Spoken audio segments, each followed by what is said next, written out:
ప్రభునందు ప్రియులారా, మీ అందరికీ ప్రభు అయిన యేసుక్రీస్తు నామమున శుభములు.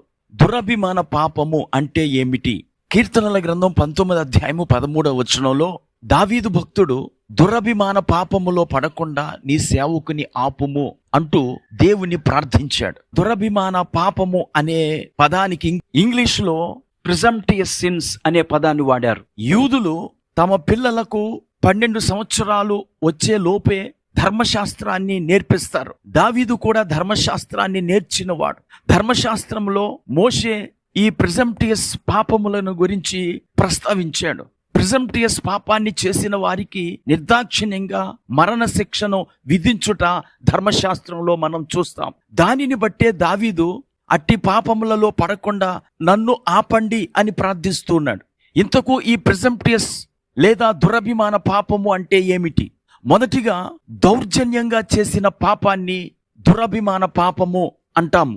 నిర్గమాకాండము 21వ అధ్యాయము 14వ వచనము చూడండి. అయితే ఒకడు తన పొరుగు వాని మీద దౌర్జన్యముగా వచ్చి కపటముగా చంపలేచిన ఎడల, అక్కడ దౌర్జన్యము అనే పదానికి ప్రిజంప్టియస్లీ అనే పదం వాడారు. ఇలాగ దౌర్జన్యంగా ఎవరి మీదకైనా మనము లేచినప్పుడు మనము మన హృదయ కాఠిన్యమును బట్టి అట్టి పాపానికి ఒడిగడతాము గనుక, అలాగు దౌర్జన్యముగా పాపము చేసిన వాడు బలిపీఠమును ఆశ్రయించినను వానిని అక్కడ నుండి లాగివేసి చంపాలి అని ధర్మశాస్త్రం ఈ వచనములో తెలియచేస్తోంది. అనగా దురభిమాన పాపమునకు కఠినమైన శిక్ష ఉన్నదన్నమాట.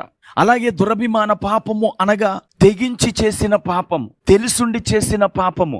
సంఖ్యాకాండము 15వ అధ్యాయము 30వ వచనములో ఈ దురభిమాన పాపమునకు మరొక పదము వాడారు, సాహసించి చేసిన పాపము. అయితే దేశమందు పుట్టిన వాడే గాని పరదేశీయే గాని ఎవడైనను సాహసించి పాపము చేసిన ఎడల వానికి మరణ శిక్ష విధించాలి అని ధర్మశాస్త్రం చెప్పింది. అలాగు దురభిమాన పాపమును గురించి చెప్పబడిన తరువాత ఇశ్రాయేలీలలో ఒకడు విశ్రాంతి దినమున కట్టెలు ఏరుట కొంతమంది చూచారట. వారు ఆ వ్యక్తిని మోషే యొద్దకును అహరోను యొద్దకును తీసుకొచ్చారట. అప్పుడు మోషే అహరోనులు వాని విషయమే ఏమి చెయ్యాలో దేవుణ్ణి అడిగారు. దేవుడు జవాబిచ్చేంత వరకు ఆ వ్యక్తిని కావలిలో ఉంచారు.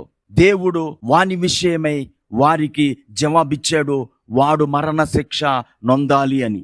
అప్పుడు సర్వ సమాజము పాలెము వెలుపలకు ఆ వ్యక్తిని తీసుకుని వెళ్ళి రాళ్లతో కొట్టి చంపేశారు. ప్రియులారా, దురభిమాన పాపం అంటే తెగించి చేసిన పాపము లేదా సాహసించి చేసిన పాపము. ఇలాంటి పాపములు చేసిన వారు చెడిపోవుటయే కాదు, సమాజాన్ని చెడగొడతారు. ఈ పుల్లలు ఏరుకునే వ్యక్తి అతనికి పుల్లలు అత్యవసరమని కాదు, అతడు దేవుని ధర్మశాస్త్రాన్ని లెక్క చేయకుండా తెగించి పుల్లలు ఏరుకోవటానికే వెళ్ళాడు. అందుకే దేవుడు అతనికి మరణ శిక్షను విధించాడు. ఒకవేళ అతన్ని వదిలివేస్తే మరొకడు అతని వలె ప్రవర్తిస్తాడు. ఆ విధంగా ప్రజలకు పాపము అలవాటైపోతుంది. అందుకనే దురభిమాన పాపమునకు కఠినమైన శిక్షను విధించారు ధర్మశాస్త్రములో.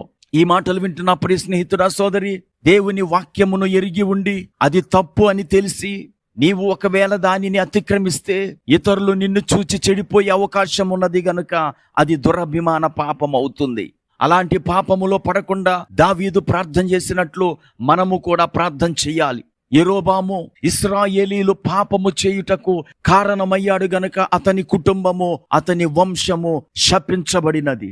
ఈ మాటలు వింటున్న ప్రియ స్నేహితుడా, సోదరి, మీరు ఎప్పుడైనా ఇలాంటి ప్రార్థన చేశారా? ఒకవేళ మీ జీవితంలో తెగించి చేసిన పాపం ఉన్నదేమో. ఇంకా దురభిమాన పాపం అంటే నీకొక సమస్య వచ్చింది, రోగం వచ్చింది, ఆ రోగములో నీవు దేవునికి మొక్కుబడి చేసుకున్నావు. ప్రభువా, నేను ఈ పాపమును చేయను, నేను నీ కొరకు జీవిస్తాను, నీ మందిరానికి క్రమంగా వస్తాను అని సమర్పణ చేసుకున్నావు. స్వస్థత వచ్చింది, విడుదల వచ్చింది, కానీ నీవు మూర్ఖించి మళ్ళీ అదే పాపంలో కొనసాగుతుంటే అది దురభిమాన పాపము. గనుక ఈ మాటలు వింటుండగా మనందరము కూడా దురభిమాన పాపములలో పడకుండా ఆపవలసిందిగా దేవుణ్ణి ప్రార్థన చేద్దాం. ఒకవేళ ఇప్పటికే దురభిమాన పాపములు చేసిన వారమైతే దేవుని దగ్గర క్షమాపణ అడుగుదాం. దేవుడు మన ప్రతి పాపమును క్షమించి మనలను విడుదల చేస్తాడు. ప్రార్థన చేసుకుందాం. కృపాకనికరం కలిగిన మా తండ్రి, నీకు వందనాలు. దురభిమాన పాపం అంటే ఏమిటో మీరు మాకు తెలియచేశారు. ఈ మాటలు వింటున్న మా ప్రియ వీక్షకులు ఎవ్వరు కూడా దురభిమాన పాపములో ఉండకుండా వాటి నుంచి విడుదల పొందే కృప అనుగ్రహించమని యేసుక్రీస్తు నామమున ప్రార్థించి వేడుకుంటున్నాము. ఆమేన్.